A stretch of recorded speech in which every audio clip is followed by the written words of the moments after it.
RMC, le grand oral des grandes gueules. Et nous sommes avec Didier Arinaud, qui est directeur du cabinet ProTourisme, directeur général, qui étudie régulièrement, tous les ans, la manière dont la France vit le tourisme, les habitudes des Français. Mais moi, je voudrais qu'on parle un peu de ce qui est dans l'air du temps, Didier Arinaud. Est-ce que cette écologie, prise de conscience écologique, c'est cette espèce de anti-avion aujourd'hui, anti-voiture pour se déplacer, c'est mauvais pour le tourisme? Ça a déjà un impact ou pas? Est-ce qu'on peut le mesurer? Alors, je ne sais pas, je ne pense pas que ce soit mauvais pour le tourisme, car si on veut qu'il y ait un développement du tourisme, encore faut-il qu'on ait une planète, qu'on puisse avoir une planète préservée. Mais ça fait partie des éléments de fond. La seule chose, c'est que les gens le vivent différemment. Il y a ceux qui le vivent avec le rejet de l'avion. Il y a 200 000 Français qui ont choisi de renoncer à prendre l'avion entre le mois d'avril et le mois de juin. Ça, c'est une donnée précise. C'est une donnée précise, surtout d'ailleurs les plus jeunes. En revanche, chez les plus anciens, il y a une autre façon de prendre en compte l'écologie, la volonté d'aller plus près, sans renoncer à la qualité, mais avec une volonté de sortir d'un tourisme de masse pour entrer dans un tourisme affinitaire, de rencontres, d'expériences. Ciblé, choisi. Choisi, c'est-à-dire on a envie de se retrouver, on retrouve des valeurs qui sont certainement des valeurs fondamentales de retrouvailles, de ressourcement, de partage. Mais chez soi? Enfin, quand je dis chez soi, en moins franchissant les frontières ou pas? Et oui, c'est ce qu'il y a d'intéressant, c'est-à-dire que ceux qui sont allés à l'étranger, qui ont vécu des destinations de tourisme de masse, se rendent compte que à proximité de chez nous, il peut y avoir un dépaysement, une expérience tout à fait extraordinaire. Donc cette année, on le voit bien, la Normandie, la Bretagne, on le voit avec le Pays Basque, on le voit avec des destinations qui sont des destinations de contenu, des destinations où on peut pratiquer des activités. Les Français veulent se nourrir d'expérience. À vous écouter, le lendemain du tourisme ou l'avenir du tourisme, ce sera beaucoup plus du chacun chez soi et on se rencontre et on reste dans l'hexagone. Ah, j'ai pas dit chacun chez soi, on peut avoir un dépaysement. Quand on dit chacun chez soi, c'est dans son pays, quoi. C'est ce que je veux dire. Ah, alors bien évidemment. Par définition, le dépaysement, c'est pas chez soi.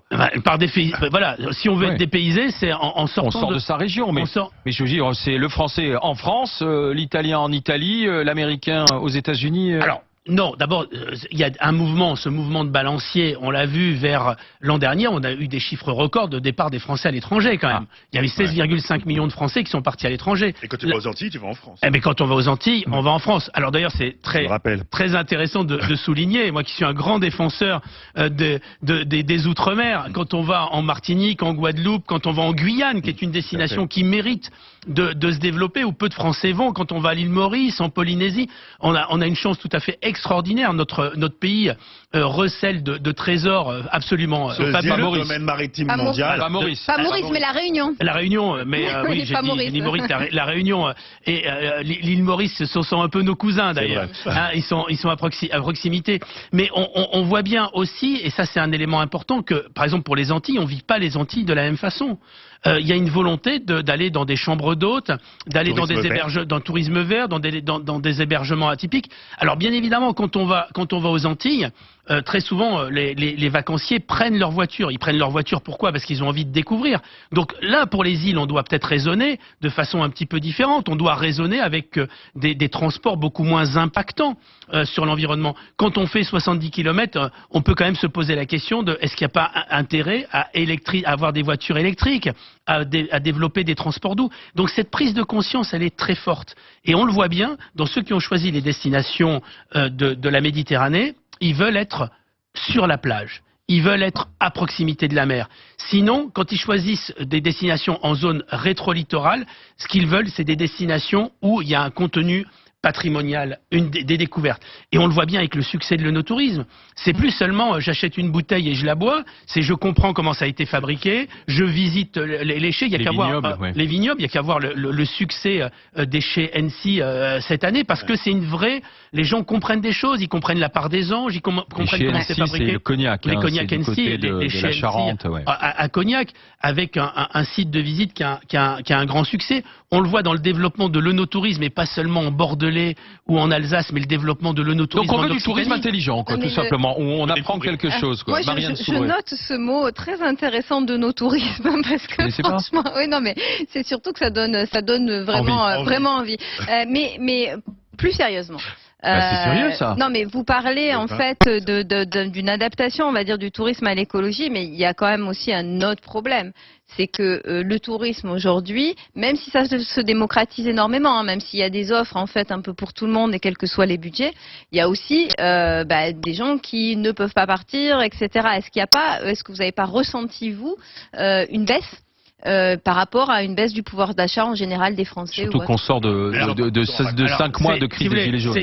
Alors, il est communément dit que il y a une baisse du pouvoir d'achat des vacanciers français. C'est faux. Ils partent peut-être moins longtemps. C'est faux. Cette année, le budget il est en hausse de 7%. Il y a eu 14 milliards d'euros qui ont été injectés dans l'économie pour le pouvoir d'achat. Il y en a une grande partie qui a été épargnée. Et quand les Français partent, y compris les plus modestes, ils partent, ils veulent de la qualité, sinon ils préfèrent rester chez eux. Alors, en matière de tourisme social, et vous avez raison de le souligner, nous sommes un grand pays de développement du tourisme social, sauf qu'aujourd'hui, il y a de moins en moins d'infrastructures qui permettent l'accueil. Mais vous pouvez partir en tout compris une semaine pour 500 €, pour 450 €, avec les opérateurs du tourisme social. Vous pouvez partir chez VTS. Sauf qu'il y a des gens qui les ont pas, hein, attention. Il y a des gens qui sont aidés. 30% de ceux qui partent, il y a 10% qui ont des aides sociales, il y a 10% qui passent avec leur CE, et il y a 10% qui ont les vacances financées par les ascendants, les descendants, les parents, les amis. Donc il y a 30% des Français qui partent déjà en ayant eu des aides. Donc le tourisme, il est abordable. Vous savez, moi j'étais en Normandie, à côté de la plage de Utah Beach avant-hier. Dans un camping flower, c'est 500 € la semaine pour de l'hébergement, les animations, les activités. C'est quand même extrêmement raisonnable. Il y a des offres avec des prix tout à fait qualitatifs. Les paiements regroupés, les paiements échelonnés pour les vacances, ça c'est des crédits pour les vacances. Oui, mais je pense quand même qu'il y a une partie de la population française c'est une certitude. qui ne part pas. Et moi j'avais entendu dire, alors excusez-moi, mais peut-être que les chiffres sont faux, mais il me semblait que les gens partaient moins longtemps justement pour des raisons budgétaires. Alors c'est vrai ces dernières années, mais pas que pour des raisons budgétaires. Les Français ont tendance à segmenter leurs vacances.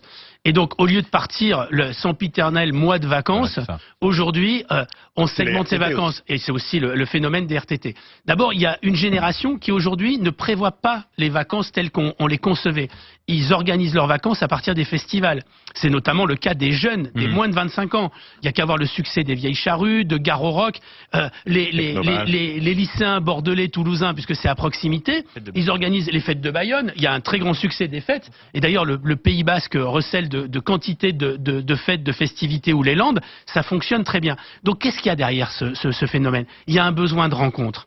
Il y a un besoin de partage, il y a un besoin de plaisir partagé, il y a un besoin de s'amuser, il y a un besoin d'identité. Et tous ces éléments sont extrêmement forts et c'est ce qui marque le tourisme. D'ailleurs, on le voit bien dans le domaine des hébergements touristiques. Si on parlait de pouvoir d'achat, mais ce qui fonctionne le mieux dans les campings, c'est les campings 4 et 5 étoiles.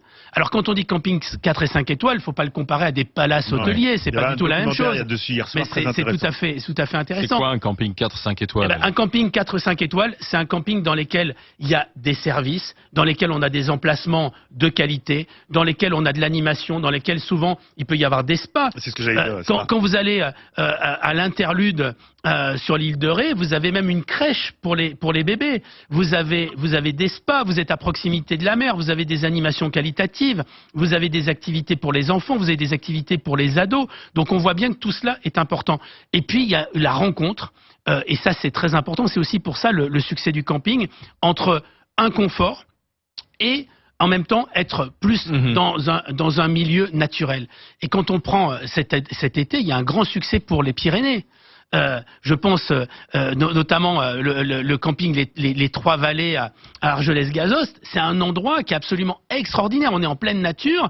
Il a fait un restaurant où il va lui-même choisir les bêtes que vous allez retrouver au restaurant en lien avec les producteurs locaux. Et il vous fait faire des découvertes patrimoniales tout à fait extraordinaires. Il y a des locations de vélos. Pour les spécialistes qui veulent faire le col du Tourmalet, il a des vélos extrêmement haut de gamme, mais il y a aussi les vélos à assistance électrique. Donc on voit bien que c'est quelque chose de très fort de faire partager son terroir. Est-ce que c'est une proposition de l'industrie du tourisme ou c'est une adaptation de cette industrie? Est-ce que la demande vient des gens et l'industrie s'y est adaptée, ou est-ce que c'est le contraire, c'est l'industrie qui, voyant qu'il y avait des changements structurels, a changé son offre? Alors là, je sens l'homme de marketing, hein. Mais vous avez raison. Souvent, l'industrie du tourisme est à la traîne des attentes des clientèles et des consommateurs. Et souvent, on est dans une complète en disant « Ah oui, les gens sont devenus exigeants ». Les gens sont pas plus exigeants, c'est pas vrai. Les gens, ils veulent juste de la qualité. Ouais. Bah, le client, et moi, je les trouve pas si exigeants que ça, voyez-vous. Je les trouve extrêmement tolérants sur bien des points. En revanche, il y a des points de contact, que ce soit l'accueil, que ce soit les services, pour lesquels on a beaucoup de retard. Et il faut qu'on intègre une dimension qui est la dimension de l'empathie quand on est dans ce secteur, de se donner pour les autres. Et ça, c'est un peu compliqué parce qu'on a un problème en France avec le service où on confond service et servilité. Et justement, c'était ce qui était dénoncé aux Antilles. Et de ce point de vue, les Antilles se sont énormément améliorées par rapport à ça parce que justement, c'est dans la rencontre.